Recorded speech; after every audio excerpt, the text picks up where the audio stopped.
Somehow, a group of offspring born between the years of 1981 and 1996 had determined that they would be better than the generation before them. We knew what jobs we wanted, who our familiar units would consist of, what lifestyles we wanted to indulge in. Hell, we participated in one of the most pivotal moments in technology with the boom of the internet.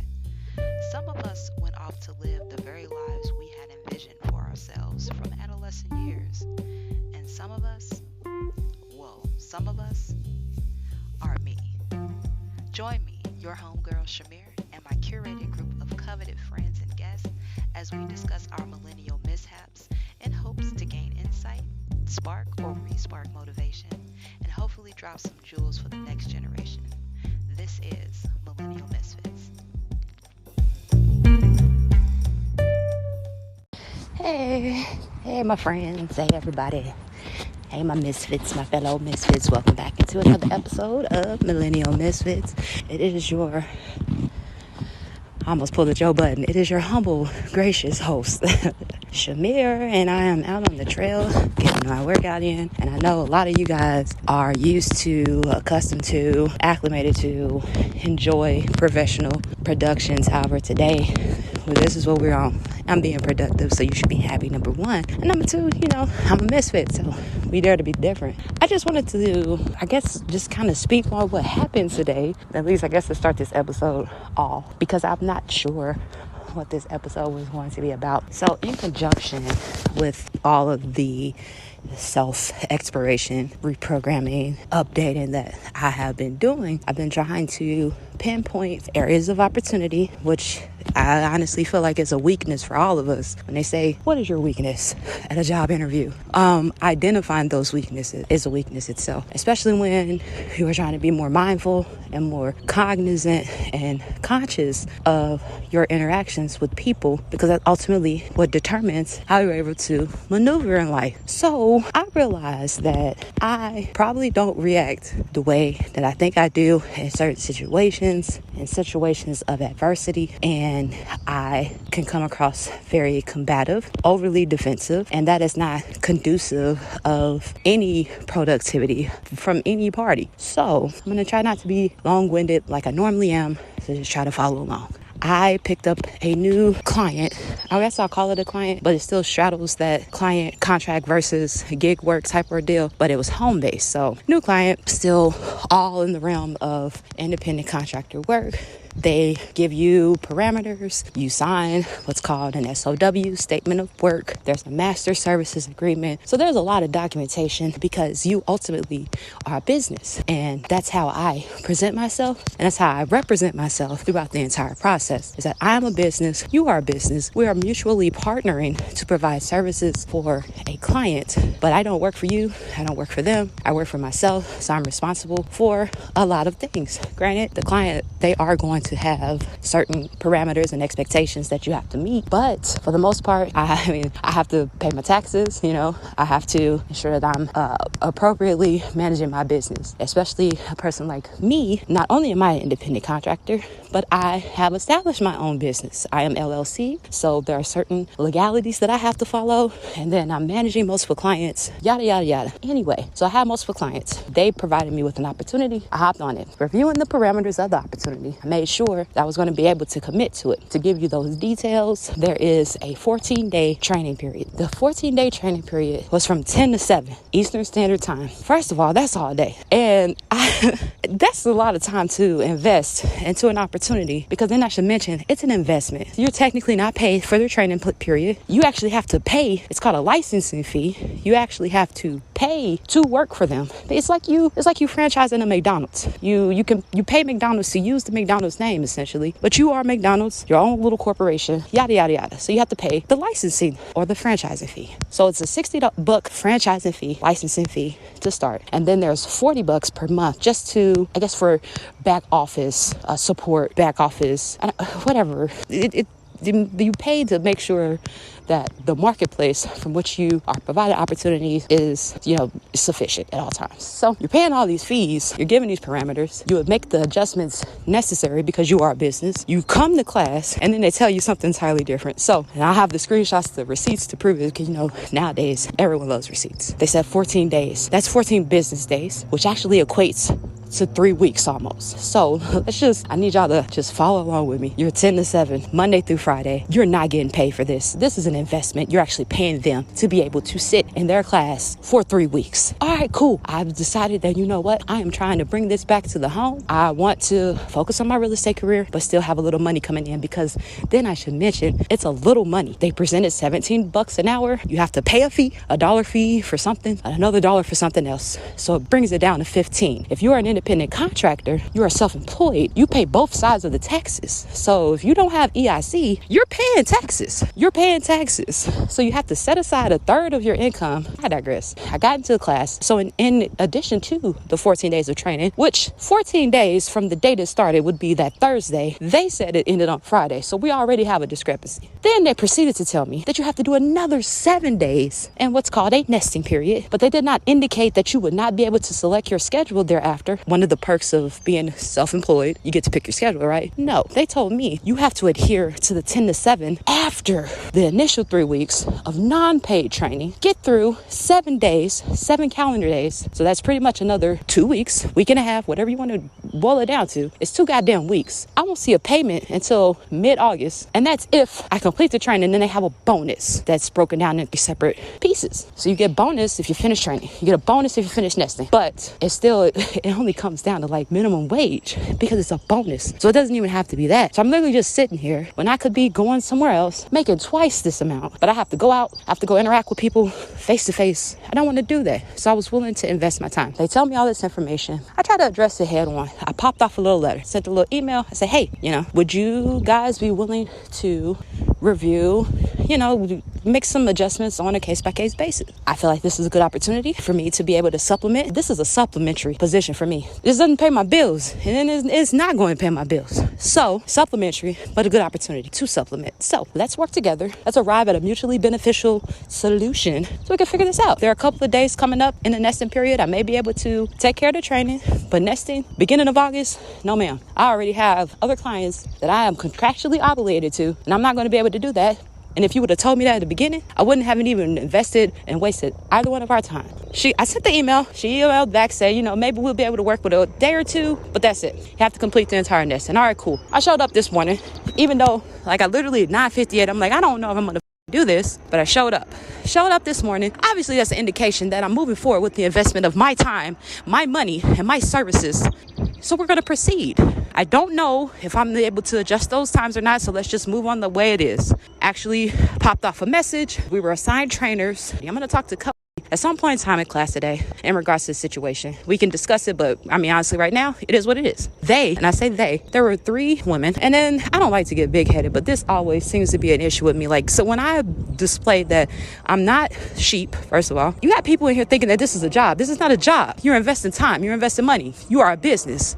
So you need to defend yourself as such, is how I feel. But they'll play around. They want you to conform. And then when they realize that you're not that girl, that's when they try to be, condescending is how it feels. So they pulled me from training. And granted, you're supposed to be on camera the whole time. I already got an issue with this because why do I need to be on camera the whole time? And I'm not even getting paid for this. Whatever. I'm on camera, but I'm chilling. I'm kicked up. Y'all know how I do. Well, if you know me, you know how I do. My whole little setup is it's a vacation. Okay. So I'm kicked back, chilling, click, doing the training. Pulled me into the room. Oh, I can't see your face. It looks like because I was sitting back, chilling, doing my training. You're not about to catch me on camera looking stupid the entire time. So I hop up on the camera. There's a woman. We'll call them, I don't know. There definitely was a Karen, because Karen's the one got caught talking. So we got Karen, and then what's the African-American name for Karen? LaQuisha and LaQuanda. That's what it was. So we got LaQuisha, LaQuanda, and Karen's ass. Oh, Shamir, you sent the message. We just wanted to. You didn't respond because I don't have an answer. I don't know. You told me what it was. Okay, I'm gonna roll with that. I work within 24 hours. If you haven't heard back from me within 24 hours, then that's when you send a little follow up. No, you pulled me out in the middle of training. Didn't give me an opportunity to address it with the trainer, who is your direct contact. If you're following the charter hierarchy, you bombarded me, pull me in here. It's like, well, we need to know what day. I don't know right now. I don't know, because very well I may be able to make some adjustments, even though I did not tell me this originally. So I may be able to make some adjustments. I don't know, LaQuanda. Then LaQuisha pops in and she's like, well, I don't know what the she said, honestly, because at this point I'm irritated. I said, look, I'm not one of these other people. I know this is an investment. This is an investment of my time. I do not work for you. I do not work for the client. I'm actually investing time and money into this. If you tell me one thing, that's what I worked out. If you tell me something else when I get here, that's not cool, but I'm gonna try to work it out. I know that I've invested my time. If it doesn't work out, then it doesn't work out. Then she says, oh, well, you won't qualify for the bonus if you don't graduate. Look, chicken head, I know what I'm up against. Running my little business, me, myself, and I for 3 years now. I know, baby. I hop back in the training room, breakout rooms. I go back in the breakout room. Thought about it. I'm like, you know what, Shamir? Let's go ahead and address this head on, like fully head on, and review the days that you know right now that you would not be able to work. I'm like, okay, let's do that, because those 2 days are very important. The other days, because they're actually, I want to say like 4, that I would not be able to commit to during the nesting period. But maybe 2 of them I could figure it out. Let's rock with the 2 that I know I can't. Pop back in the main room. Lo and behold, Karen's is in there talking. Oh, I could just tell she's not going to be receptive to coaching. And maybe you're right, especially if a coach is going to be like you. But anyway, I digress. Then somebody's like, up. Nah. So professional Shamir went out the window. Granted, I'm still slightly professional because I try not to curse. And as you guys can tell, I curse like a sailor. I'm trying to, nip that. Hey guys, Shamir here while editing. And I just realized that my Map My Walk app actually interrupted me talking here. But we're going to keep her. I just wanted to let you know that I did realize how rude she is. All right. Bye. I'm in there, but professional Shamir left. She gone. Okay. Yeah, you got caught. You petty as for talking shit. This is what I'm saying in my head, but you're petty, you're immature, and I said, honestly, I don't even want to interact with individuals who would go to the point where they needed to discuss somebody when they were literally in their face, virtually, but literally in their face. I don't care about none of this anymore. And honestly, this ain't gonna work for me. So I'm just about to head on out, pull up my SpongeBob, I'm gonna head out. So I did that, hopped back on the little marketplace thing or whatever, asked them to delete my account. They escalated it to the manager. My track record precedes. I know I'm a great worker. I'm a great partner, and especially when it comes to customer client services, that's why I'm so successful. That's why I've been able to support myself for 3 freaking years and engaging with my own clients. I haven't been W-2'd. I don't even recall the last W-2 I received. So in order for me to be successful in doing that, I have to have some type of business acumen. And for them to sit there and say all that, no. So when I popped off and I went over to support, asked them to delete my that's exactly what they said. Don't let one interaction ruin your further opportunities. We would love to partner with you in the future, but we'll go ahead and deactivate your account. We will escalate the situation to the VP of operations, yada, yada, yada. I told them, you guys are going to lose out. You're not going to be able to retain top talent. That's why 10 people left yesterday. And that's why you're going to have more people leave out, because you're just not being forthcoming. If you were forthcoming, honestly, if you told me, hey, training is 15 days, not 14, because if you told me training was 15 days in lieu of 14, and then I had to spend another 7 days in a nesting period, then at that time, I would have made the decision whether it worked for me or not. Then we wouldn't even had this situation, because I either would have not been here, or I would have been here with the anticipation of knowing I'm going to be sitting here for 5 weeks before I'm able to make an adjustable schedule at $15 an hour. I think it's bullcrap. And I've given you the background on what happened. I will discuss why are all these bugs out here? So many bugs. I will discuss the fact that I recognize that I did not handle that situation appropriately, but I also recognize the fact that I don't have an answer of how to handle that appropriately. If I react any other way, it comes with conformity. I have to conform and I have to be accepting, and that's just not something I'm willing to do at this time. I guess you should put on bug spray before you walk trails, because I literally just got attacked. I got attacked by so many bugs. Oh my gosh. Trying to say is that I could have definitely handled that situation differently. Now, ultimately, I still feel like the destination would have been me not being able to commit to that. That's just what it is. And I don't like my hand being forced. That's the thing. But I definitely could have handled that situation better. I am the person who, whenever I get upset, I get angry, I don't cry, but my voice cracks. And my voice was breaking. And I knew at that point that I was too emotionally invested in something that wasn't generating me income at all. Even though I probably don't like the way Karen, LaQuisha, and LaQuanda work, but Karen, LaQuisha, and LaQuanda in the future could possibly be a person that I would need to network with. I definitely should have handled it differently. I'm just not sure how that looks. If somebody approaches me, they tell me, hey, ABC, and then I sign up for ABC, and then I get there, it's DEF. I need to figure out a way to properly express my disdain and maybe present the solutions ahead of time. I find when I'm trying to work together with someone, I probably should have just presented the problem and also presented the solutions that would have worked out for me. And then if it didn't work, then it just didn't work. Basically, I should have presented problems and solutions. Well, if it didn't work, it didn't work. We could amicably go our separate ways. I still be in a position to possibly capitalize on other opportunities that may have come along. Honestly, this is probably a good sign for me because it just further solidifies the fact that I can't do this anymore. And I don't want that to be indicative of how I would operate my real estate business, but that real estate is something I really want to do. And it's something that I could find myself becoming very attached to. And that's my issue, is that I have attachment problems, grow attached to these things that it's just not, it's a season. What is it? I don't know that saying. People here for a reason, season, day, week, I don't know. But these things are seasonal and I don't treat them as such. That's always been my problem. I just get so invested into everything that comes my way and it may not require as much. So thank you for listening to my vent. And I think I'm going to go into more detail about how I can combat when I get in, because if I eat another bug,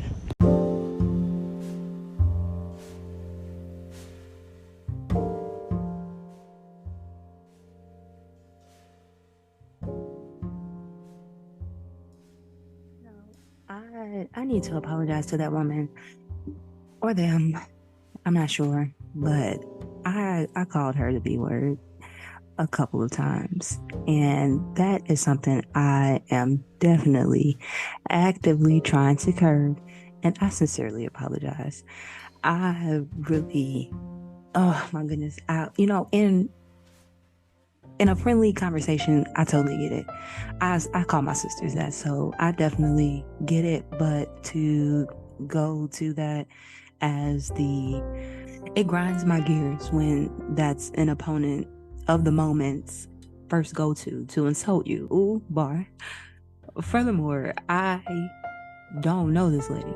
She's just trying to do her job. So for me to insult her was highly immature of me, even in a venting session, and I definitely apologize, even just for myself. All in all, lastly, in the end, in conclusion, whatever your go-to conclusion statement was in school, I'm completely satisfied, or at least I've come to terms with the fact I could have demonstrated more patience and restraint, even though I don't feel I went nearly as far as I normally would.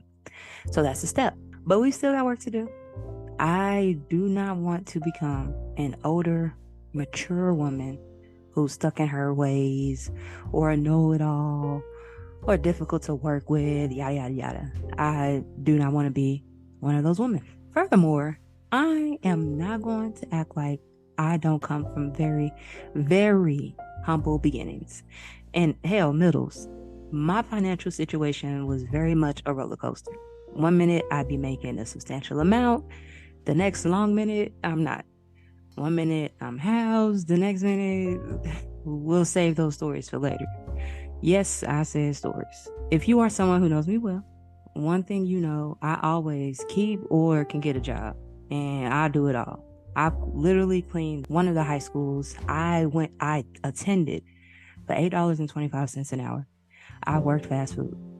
I'll do light warehousing because I cannot break my nail. But I'll pick up some boxes now. I'll move a pallet jack. I'm on the phones with it. I'm out in the fields managing events, activations, weddings, parties. I'll wash the dishes at those events. And that's just my corporate life. So I'll do what needs to be done to receive that income. Saying that to say, I'm not going to act like $15 from the comfort of my home is beneath me. However, I have acquired Now, years of experience, titles, accolades, and now have been able to do things with it, I know my worth now. And I don't feel like I should be subjected to things that make me uncomfortable or aren't conducive of for progression for me. Specifically in this situation, I definitely could have reined it in. I overtalked that woman. I definitely overtalked that woman to the point where I actually, literally, and factually had to mute myself to keep from continuing to overtalk her. But I noticed that when I'm not being heard or intentionally misunderstood, I tend to do that. But there's no mute button in real life, or at least it's proverbial. So my goal is to practice allowing others to speak entirely, even if I disagree. And even if I disagree entirely, that person still should be allowed to speak their position, as I feel I should be allowed to speak my position. I'll need a little notebook to start, because what happens is, especially on long-winded retorts, I will zone TFL. Like I don't know where I go, but it's not in the conversation, and then I'll forget what you said, and I'll also forget what I was going to say in my rebuttal. I'm old now. I can't possibly expect to be successful in the next levels of my life if I don't learn how to listen. Second, I did not respond to that woman. And I personally don't feel I needed to in the amount of time I was given and given the circumstances. I showed up, obviously. I'm going to go with what you have. But I know how people are. I know how people are. And as a tip for anyone, you shouldn't leave anything up for inference. I should have confirmed that I did not know at the time and that I'll be talking to them tomorrow. I know that I should have reached back out to her. That's actually another flaw of mine, is that I have to understand not everyone processes everything the same. And there are certain basic ground level rules or etiquettes when interacting with other people. Yeah, I know damn well I should have replied to that woman. So I did create an IG page and a YouTube channel for us for starters. I haven't worked on a graphic or anything yet, so by the time you're listening to this episode, we should be good to go. So follow us on YouTube and IG, millennial_misfits, and that's fits with a Z, and that's Z for you Americans. But no, seriously, so side story, really quickly, and then I'm gonna let y'all go. I really thought I was doing something when I thought of the name Millennial Misfits, right? Was like, yeah, I don't get this adulting thing. I don't, it's not, it's one of them, I guess that's a weakness of mine, because I don't get this adulting thing. But everyone else seems to be getting along just fine. I'm definitely a misfit. I don't get it. I don't belong. I'm definitely a misfit, hence the name. So I painstakingly did a Google search to see if it was already taken, because somewhere in the back of my mind, I believe if you search for something entirely original and creative, it will get stolen. And y'all can tell me if it's true in the comments or not. Needless to say, I was chagrined, devastated, when I saw a couple of guys with the same name. Theirs is spelled correctly though, and they haven't posted since 2020. So shout out to you guys. As you can see, if I'm going to be a misfit, I'm committed. I'm dedicated. So we misspelling it all, and hopefully we will try to continue this as long as possible. But I am committed to everything in my life, and that is, it's a blessing and a curse. We will have to, as a standard, I guess, we'll have to come up with a name, a gang name. So I'm thinking the Eminem gang, Eminem squad, whatever the case may be. Throw a chocolate bar in the comments if you like that. I know it's not an M&M, but it's chocolate, okay? So there's no need to infer or assume anything. I'm telling you here now. But I'd like to thank you guys for listening to all of this. If you made it to the end, make sure you follow, make sure you like wherever you're listening to, leave a review wherever you are. Definitely going to keep this going if you tell me to. So I hopefully will see you guys next time on Millennial Misfits.